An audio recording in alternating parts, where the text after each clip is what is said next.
Oh,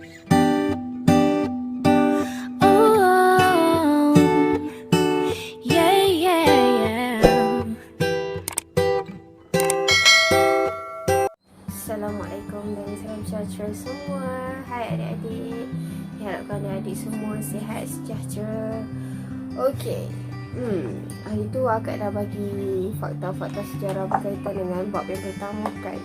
So, yang baru saja mengikuti video akak di YouTube channel Zarifah Samri, akak nak ajak adik-adik semua tekan butang share, like dan subscribe. Dan adik-adik akan mengikuti sekali video-video yang akan akak buat naikkan di laman YouTube channel ini.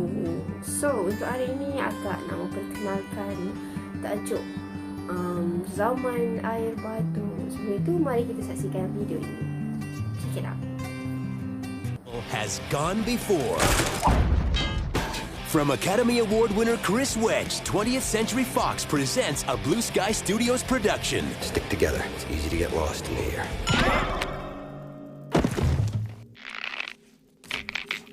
The story of four strangers who go from sub-zero Back scratcher! to heroes. Come on, keep up with me! I would if you were moving. Move, sloth, sloth. Okey, adik-adik semua dah tengok video tadi? Adik-adik dah boleh bayangkan apa yang kita nak belajar pada hari ini. Ya, semestinya berkaitan dengan zaman air batu.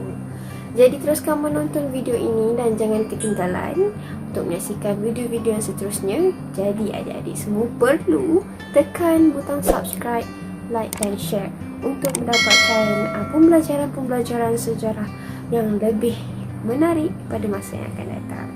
Baiklah. Okey.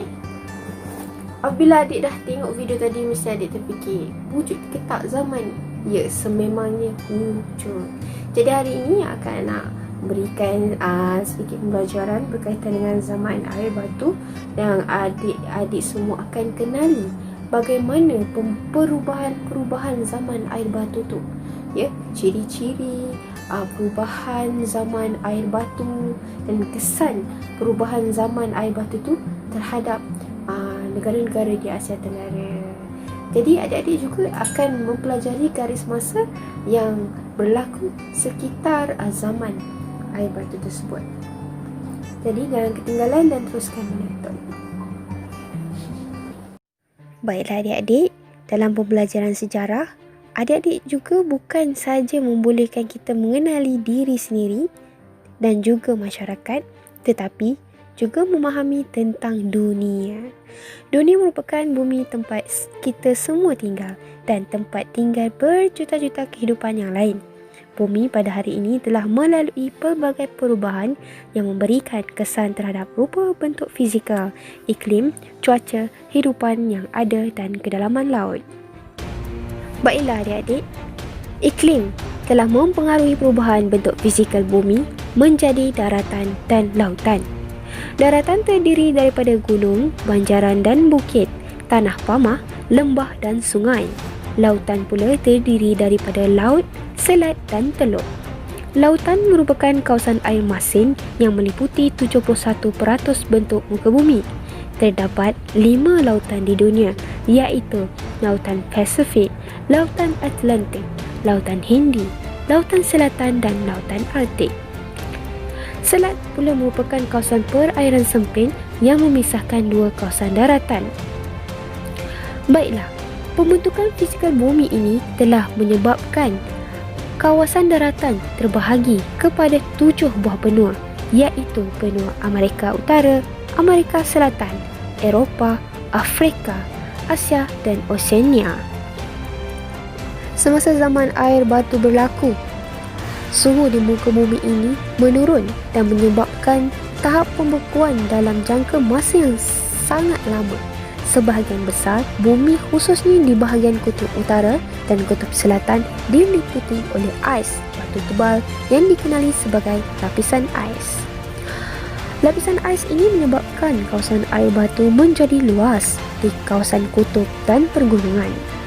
Dan pada akhir zaman air batu, bumi mengalami proses penggelesiran kerana berlakunya peningkatan suhu bumi dan menyebabkan kecairan air batu berlaku.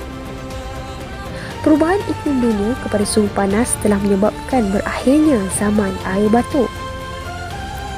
Tahap zaman air batu terbahagi kepada 4 tahap, iaitu zaman Miocene, zaman Pliocene, zaman Pleistocene dan zaman Holocene. Baiklah, kita pergi kepada ciri-ciri zaman air batu. Okey, terdapat 1, 2, 3, 4, 5, 6. 6 ciri-ciri zaman air batu akhir yang adik-adik kena ingat. Yang pertama, aras laut. Yang kedua, suhu. Ketiga, tumbuhan. Keempat, kehidupan manusia. Kelima, ciri fizikal bumi. Dan yang keenam, binatang. Jadi aras laut yang berlaku di zaman air batu akhir ini mempunyai permukaan air laut yang membeku dan menyebabkan pulau-pulau bersambung dengan tanah besar yang memudahkan migrasi manusia dan binatang berlaku. Dan pada ketika itu paras air laut pun rendah. Jadi suhu dunia terlalu sejuk pada ketika itu dan dunia dilitupi salji, terutamanya di kutub dan benua Eropah. Tumbuhan-tumbuhan pula, tumbuhan-tumbuhan yang kecil seperti rumput dan tumbuhan rene yang menjalar. Kehidupan manusia pada ketika itu, kehidupannya secara nomad, pindah randa untuk mendapatkan bekalan makanan, dan mereka tinggal di tanah pamah yang sejuk. Mereka juga melakukan aktiviti berburu untuk meneruskan kelangsungan hidup.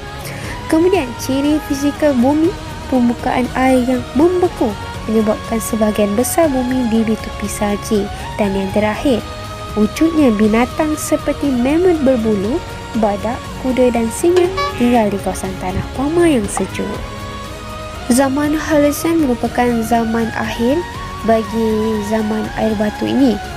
Berlakunya perubahan iklim telah memberikan kesan besar terhadap kehidupan manusia kerana mereka perlu menyesuaikan aktiviti harian dan perubahan iklim. Dan perubahan suhu yang meningkat pada zaman air batu akhir memberikan kesan terhadap bentuk fizikal dan kehidupan di bumi. Jadi muncullah pulau yang mengalami kenaikan aras laut, muncullah tasik, sungai dan sebagainya. Dan kegiatan radiasi bumi juga merupakan penyebab utama kepada peningkatan suhu bumi. Dan apabila suhu bumi meningkat, air laut pun akan meningkat disebabkan kecairan air batu. Jadi banyaklah manusia dan juga haiwan berpindah randah ke kawasan yang lebih tinggi untuk meneruskan kelangsungan hidup, dan ini telah menyebabkan berlakunya perubahan-perubahan norma kehidupan yang perlu dihadapi oleh manusia pada zaman tersebut. Perkembangan pada zaman air batu akhir telah memberikan kesan terhadap Asia Tenggara. Dua kesan penting ialah, yang pertama, kenaikan paras air laut di pentas Sunda, dan yang kedua, pergerakan manusia di sekitarnya. Sejak 17,000 sehingga 20,000 tahun lalu, perubahan paras air laut berlaku secara aktif dengan kenaikan sebanyak 100 hingga 120 meter dalam tempoh tersebut. Pentas Sunda merupakan daratan yang mempunyai kawasan tanah rendah di antara pulau-pulau yang wujud pada hari ini. Kepulauan Sumatera, Jawa dan Borneo berada di atas pentas Sunda. Kawasan yang dihubungkan melalui daratan seluas lebih 3.2 juta kilometer persegi ini telah menyatukan Myanmar, Thailand, Laos, Kemboja, Vietnam, Semenanjung Tanah Melayu, Borneo dan Singapura. Antara kepentingan pentas Sunda ialah menjadi tunjang kebenuaan di Asia Tenggara, dan manusia di Asia Tenggara mempunyai persamaan dari segi ciri-ciri fizikal dan kehidupan yang hampir sama, seperti kepercayaan, asal-usul keturunan, bahasa dan budaya. Kecairan air batu pada peringkat zaman Holocene telah membentuk sungai dan tasik di Asia Tenggara. Contohnya, sungai terbesar ialah Sungai Sunda Utara. Aliran sungai yang mengalir telah menenggelamkan kawasan tanah rendah di sepanjang tepi pantai. Keadaan ini telah membentuk Selat Melaka, Teluk Siam dan Laut Jawa. Perubahan yang berlaku pada peringkat akhir zaman Holocene di Asia Tenggara telah memberikan kesan kepada bentuk fizikal dan kehidupan di kawasan ini. Antara kesan perubahan tersebut ialah 13% mamalia dunia bersaiz besar dan sederhana mendiami Asia Tenggara, dan juga kepupusan binatang bersaiz besar seperti stegodon iaitu gajah dan hyena atau dubuk.